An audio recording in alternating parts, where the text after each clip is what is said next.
Icy Road Trackers. But before that, don't forget to like, to subscribe, and to press the bell button in order for all of you to be updated in all my posts and uploaded videos about the Icy Road Trackers. And here we are now in the hilltop, where all the trackers are, stopping by just to relax, and of course to buy something because there is a store here, there is a restaurant to eat, and of course to put their gas sometimes. But us, we are already full loaded with the gas, and of course we are heading back. The one that is facing to me, that is heading back to the north. So in this corner, all of us, this one is heading back. We are all heading up to the north. So this is our life in the ice road in the snow world of Alaska, and this is our truck, of course. And that is the restaurant, the store. You can buy all your necessary stuff there. And here we are. It's rolling now, and as you can see, I am covering that raven that is look like he is leading in our way, where is the right way. It's so cute.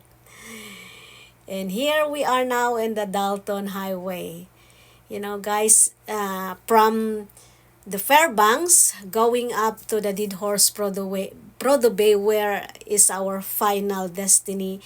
It's about 500 miles going up and going down to the hilly and to the mountain of the wilderness of Alaska.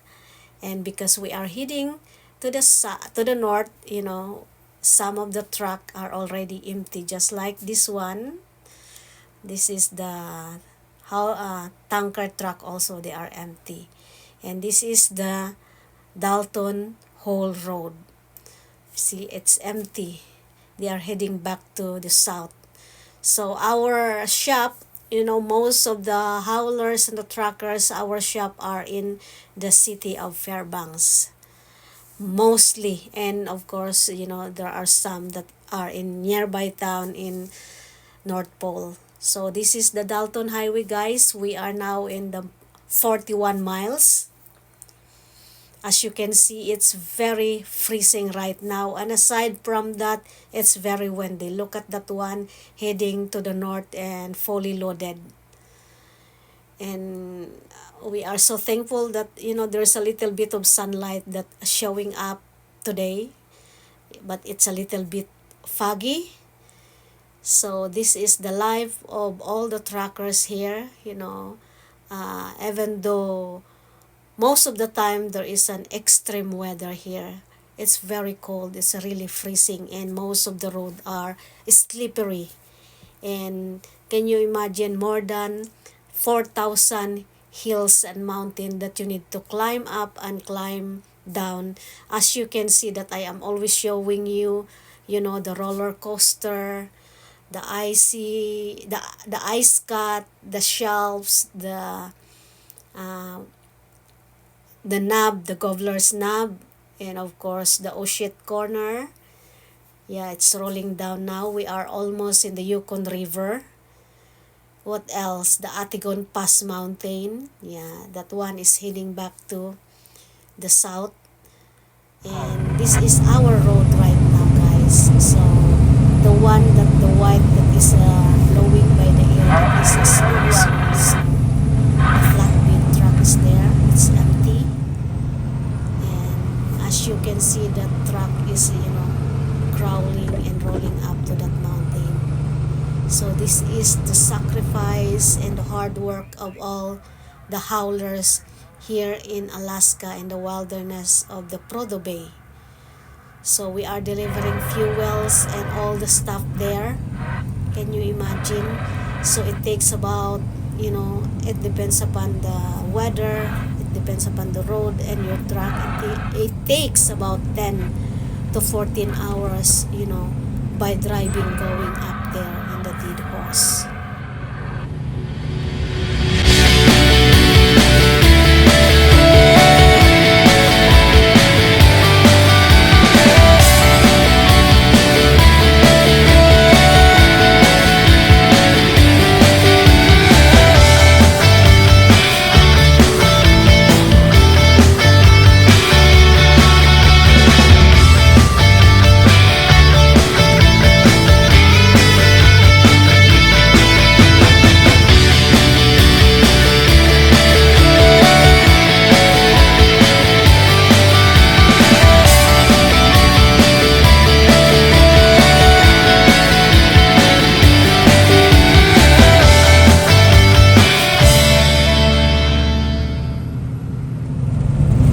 So in this corner, guys, as you can see, all the trees are almost white because here it's snowing a lot and it's very cold here, of course. So we are heading to the Yukon River right now. It's very, very cold here in this area. In other place it's about negative 12 or 15, but here it's about negative 30. It's freezing actually. So look at that one, all that dudes, they are putting, I think, the chain in order for them to roll up, because and in this area, so look at that one, because we are approaching to the roller coaster. Going down is a long step. Anyway, it's not really that long, but it's very deep hills, and then going up to the other side of that mountain. It's not that easy, guys, to be a driver here in the snow world of the wilderness. You need to be very experienced, well experienced actually. As you can see, this one, we are rolling down now in this area. So common sense, that is the most important for all the drivers, and patient, and get ready, and all the drivers here are very skills driver, and most of them are mechanic as well, because whatever happens to your truck, you need to fix it. If it is only minor, you were gonna fix your truck. And can you imagine, you were gonna fix your broken truck in the middle of the wilderness, and there's no houses here, because I think all this area here belongs to the state of Alaska, and you cannot live here alone, because there is no water. It's very far from the city. It takes how many hours to drive going to the city, and luckily in this area it's very clear right now. It's sunny and it's not snowing. As you can see, guys, we are rolling down now again to the mountain and then going up. That's why I said it's extreme weather here in the wilderness of Alaska, because in 2 miles the weather is nice, it's just fine, even though it's winter. Of course, it's a winter season here, but in the other how many miles, it's foggy and it's snowing. You cannot see, and it's very cold. It's not the same, the whole 500 miles that you are rolling up and down. It's not the same weather. So here right now it's about, see, it's not that cold. It's negative 5 Fahrenheit, so it's about below 15. But there's a sunlight. That is the good thing here, and it's very clear. So we are rolling down now in the mountain again. So this is the good thing here, that all the drivers have a camaraderie. Every time that there's someone that will spun out, you need to stop, of course, and offer your help if you can help. So a good camaraderie, as of all the truckers and all the drivers here, even though they are driving in the different company, the flatbed truck, the tanker, the whatever truck, as long as you are delivering the food truckers. So in this area we waited for about more than an hour. So what a delayed for us, because there's one truck here that was spun out, and the 2 truck are trying to help. So you will gonna see that on the top later, okay, in how many seconds you will gonna see what I mean, that you will gonna see that truck that spun out in the middle of this area. Can you imagine? It's very cold here, guys. It's below 15 degrees Celsius. Can you imagine? So that is why you need to be get ready in all circumstances that it will gonna happen. So common sense and extra careful, and of course just like what I've said, in God everything we trust to him, because he can do everything that people cannot do, human cannot do. So we are climbing again. So more than 4,000 hills and mountain that you need to climb up and climb down, roll up and roll down. So this is the life of all the truckers here in the wilderness of Alaska, going up to Dead Horse Prudhoe Bay. So so far this is the only thing that I can share to you, but I'm so happy that the sunlight is out right now. That is the thing that we are waiting for, because the winter here is so long, guys. It's 7 months and the weather is not that ordinary. It's really very freezing and so cold, so you need to be prepared for that also. Your boots, appropriate winter clothes for that weather. So we are here right now on the top of this mountain, the Dalton Hall Road, and it's a little bit windy, as you can see. So, and guys, you can experience the blizzard here. It's not an ordinary wind. It's very strong wind, mostly, and there's a lot of corners, road that are very difficult to climb and to climb up and to climb, roll down. So this is the whole road of the Dalton Highway.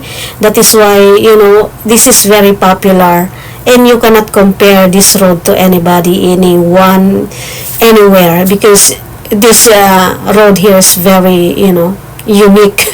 It's very extreme. That's what they said.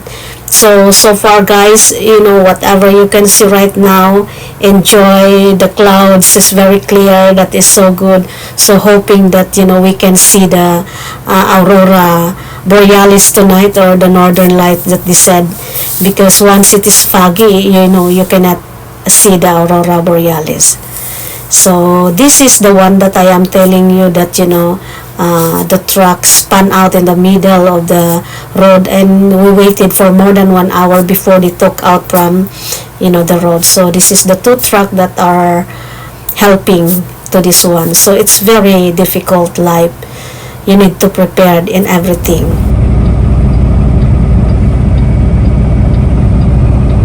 I didn't see these guys coming down.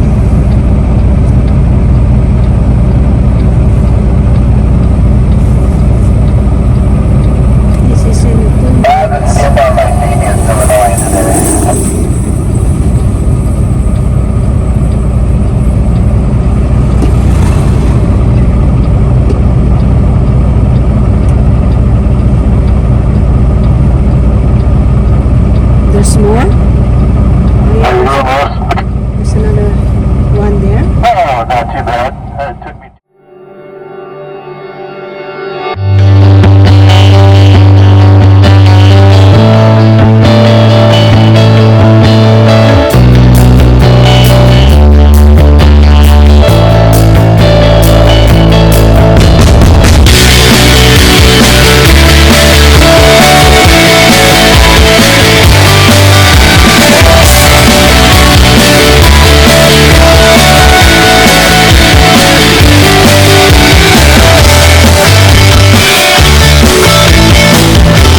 So the good thing here in the wilderness of Alaska, guys, is aside from it's very cold and freezing, of course, you will not feed up, keep on looking around because, the scenery are, it's very cool. It's very, the mountainous that full of, snow and the surrounding, it looks like it's very, very clean. Of course, it's very organic as well. But the road here that's the one that's the problem because, there are a lot of cliff that you should be very careful when you are driving. And aside from that, during the winter, it's slicks, it's slippery, so you should be careful. And of course, we are putting sometimes a chain on our truck, but it's not all the time. So I hope you will gonna enjoy, guys. This one is in a 12 miles. It's very nice scenery. That is why, I'm not fed up of taking videography and photography because of, the reflex of the sunlight to the clouds and, the curving and, the corner, in every corner. They're so beautiful, the scenery. So this is the Alaska, and it's very excited also for all my viewers that they can see this video because a long time, as you can see, guys, the truck, it's rolling down and rolling up, so we cannot go nearby. We need to wait for how many, at least half miles or yeah, at least. And now it's our turn to go up, and this one is in 12 miles. It's very, exciting, and it's as challenging for you, but, for all the howlers. But it's a difficult, life, guys. It's not that easy. Aside from you are fighting with the, freezing surrounding, and of course, if your truck is not that, very, you have a doubt. No need for you to come up here and to roll up and down in this area in the whole road, because the whole road is not the same as an ordinary road, in the city. Because this one, they are saying, yeah, look at that one, the clouds is so beautiful. It's fantastic, guys. It will gonna amaze you. So the Carlisle are there. So this one, radio communication, as like I am always telling, is very important. When you overtake, allow the other truck to know ahead before you will overtake. You cannot do that without any giving a radio communication, radio call. So look at that one, it's so beautiful. And I hope, guys, you will gonna enjoy the rest of the video. As I think I will not, I cannot describe anymore. It's, I already shared everything as truckers, as our job as a hauler. So enjoy the rest of the video, and God bless you all. My Thanksgiving for all of your support in our job as a haulers and a truckers in this wilderness and the icy road, very freezing, place of Alaska in the north. So thank you, everyone, and God bless you all. Keep up tuning in to my YouTube channel, Alicia Mellor Ministry. God bless you all.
Have you noticed, guys, that we are rolling down in this area and we need to roll up again? This is a hilly one and we are in Canothy Creek, and as you can see that the wind is very strong. Look at the ground, the road. You can notice that the wind is very strong because of the movement of the snow. So this is the extreme weather also of Alaska that you need to prepare as a hauler, especially guys, if you are empty, because there is no weight, it's easy for you to blown by the wind. So that is the thing that you need to be very careful, because aside from that, the road is very slippery. So that is the thing that all the trucker will gonna knows that one. That is why in the last video that I have, there was a truck that it fall on the ditch really because of a very strong wind in Beaver Slide. So in God we trust, and of course common sense, and very extra, really very careful when you are driving, and you need to get ready, because the life here is not that easy. That the life of the truckers are not that easy. So that's it, guys, and thank you for all your support, and thank you for watching, of course.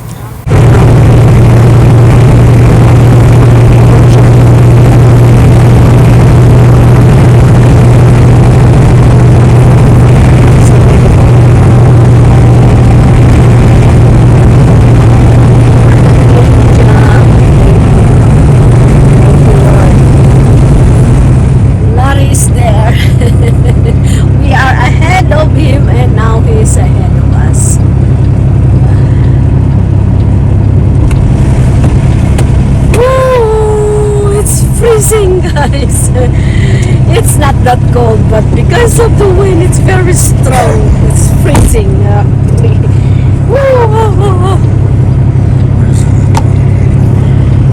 This is the Beaver Slide.